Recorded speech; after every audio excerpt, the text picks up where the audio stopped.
ಅದ್ರಲ್ಲಿ ಶಿಸ್ತು ಮುಖ್ಯ ಅಂತ ಡಿ.ಕೆ. ಶಿವಕುಮಾರ್ ಅವರು ಹೌದು ಹೌದು, ಅದೇ ಶಿಸ್ತನ್ನ ಪಾಲಿಸ್ತಾ ಇರೋದು ನಾವು. ಈಗ ನನ್ಗೆ ಜವಾಬ್ದಾರಿ ಏನೇನ್ ಕೊಟ್ಟರು ಪಕ್ಷದ ವತಿಯಿಂದ, ನನಗೆ ನಾನು ಎಲ್ಲೋ ಮೋಜ್ ಮಸ್ತಿ ಮಾಡಕ್ಕೆ ಕೇರಳಕ್ಕೆ ಹೋಗಿಲ್ಲ. ನಾನು ನನಗೆ ಜವಾಬ್ದಾರಿ ಸ್ಟಾರ್ ಕ್ಯಾಂಪೇನ್ ಆಗಿಬಿಟ್ಟು ಕೇರಳ ಜವಾಬ್ದಾರಿ ಕೊಟ್ಟಿದ್ರು.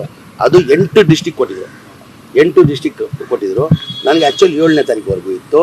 ನಾನು ಮನೆ ಮುಖ್ಯಮಂತ್ರಿ ಘೋಷಣೆ ಮಾಡಿಬಿಟ್ಟಿದ್ದಾರೆ ಅಂತ ಹೇಳ್ಬಿಟ್ಟು ನಾನು ಏನು ಮಾಡಿದೆ, 5ನೇ ತಾರೀಕು ವೇಣುಗೋಪಾಲ್ ಅವರು ಕೇಳ್ಕೊಂಡು ಬಂದೆ. ಅದಕ್ಕಿಂತ ಮುಂಚೆ ಮಾನ್ಯ ಮುಖ್ಯಮಂತ್ರಿಗಳು ಫೋನ್ ಮಾಡಿದ್ರು ನನಗೆ, 30ನೇ ತಾರೀಕು 31 ಬಾಗಲಕೋಟೆ ಮಾಡಬೇಕು, 1-2 ದಾವಣಗೆರೆ ಮಾಡಬೇಕು, ನೀನು 29ನೇ ತಾರೀಕು ನೈಟೇ ಹೊಡ್ಬಾ ಅಂತ. ನಾನು ವೇಣುಗೋಪಾಲ್ಗೆ ಹೇಳಿದೆ, ನಾನು ಈ ಥರ ಮಾನ್ಯ ಮುಖ್ಯಮಂತ್ರಿಗಳು ಫೋನ್ ಮಾಡಿದ್ರು ಸರ್, ನಾನು ಹೋಗ್ಬೇಕಾಗ್ತದೆ, 30ನೇ ತಾರೀಕು 31ಗೆ ಬಾಗಲಕೋಟೆ ಮಾಡೋಕ್ಕೆ ಹೇಳಿದ್ದಾರೆ, 1-2 ದಾವಣಗೆರೆ ಮಾಡೋಕ್ಕೆ ಹೇಳಿದ್ದಾರೆ ಸರ್, ಹೋಗ.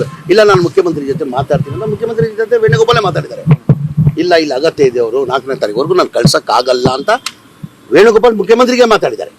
ನಾನು ಯಾವ ಕೆಲಸ ಮಾಡ್ತಾ ಇದ್ದಿದ್ದು? ಹೈಕಮಾಂಡ್ ಕೆಲಸ ತಾನೆ.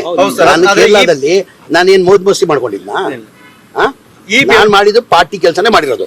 ನನ್ ಜವಾಬ್ದಾರಿ ಕೊಟ್ಟರು 5ನೇ ತಾರೀಕು ಮಾಡಿ ಅಂದ 5ನೇ ತಾರೀಕು ಬಂದಿದ್ದೀನಿ. 6-7 ಬಾಗಲಕೋಟೆ ಅಂದ್ರು, ಬಾಗಲಕೋಟಲ್ಲಿ ಮಾಡಿದ್ದೀನಿ.